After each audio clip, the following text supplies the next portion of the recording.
हरिओम. अष्टावक्र गीता योगदास श्री जय गणेश जोशी यांचे प्रवचन. अध्याय 20 श्लोक क्रमांक 5. क्व कर्ता क्वच वा भोक्ता निष्क्रियं स्फुरणं क्व वा क्वापरोक्षं फलं वा क्व निस्वभावस्य मे सदा.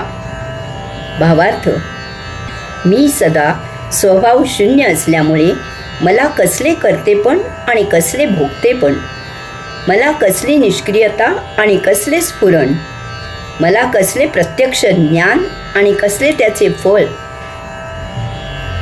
मी सदा स्वभाव शून्य असल्यामुळे राजा जनक आता त्याच्या आत्मस्वभावस्थेच्याही अतीत पार पलीकडे स्थित झाला आहे.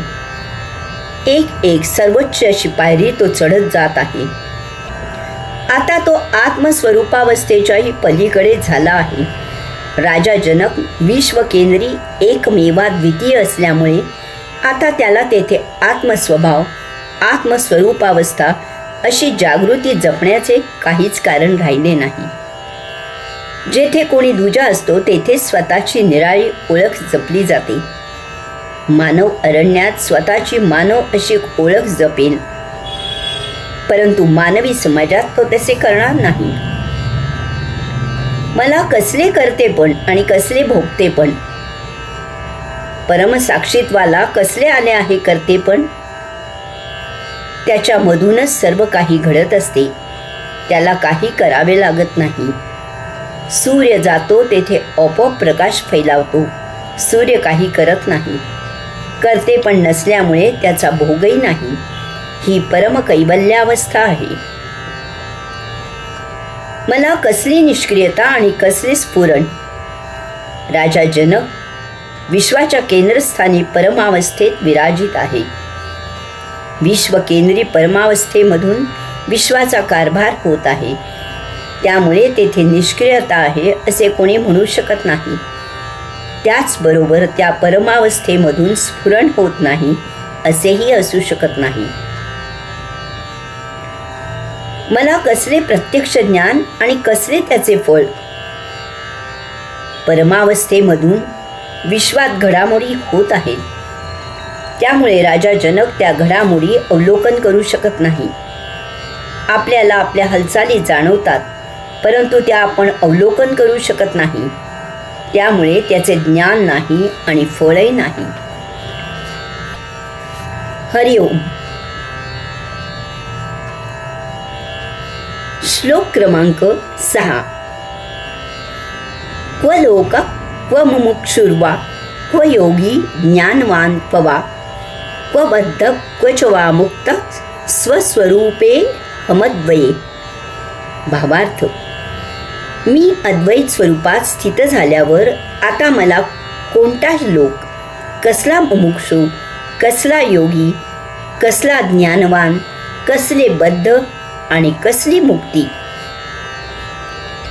मी अद्वैत स्वरूपात स्थित झाल्यावर आता मी अद्वैतात स्वरूपात स्थित झालो आहे. येथे दोन असे काहीही नाही. जे आहे ते अद्वैत आहे. याचा अर्थ मी येथे एकटाही नाही, कारण एक असेल तर तेथे दोन असलेच पाहिजेत. एरवी एक याला अर्थ असत नाही. मी याच्याही पार पलीकडे गेलेला आहे. मी द्वैतात स्थिर आहे, आत्मस्वरूपात स्थित आहे.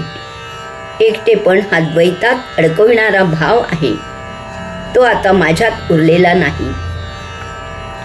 मला कोणता लोक. मानवी जीवनात स्वर्ग, मृत्यू आणि पाताळ असे 3 लोक मानलेले आहेत, परंतु हे सर्व भौतिक जीवन प्रणालीमध्ये शक्य आहेत. या पलीकडे मी स्वरूपात स्थित झालो आहे.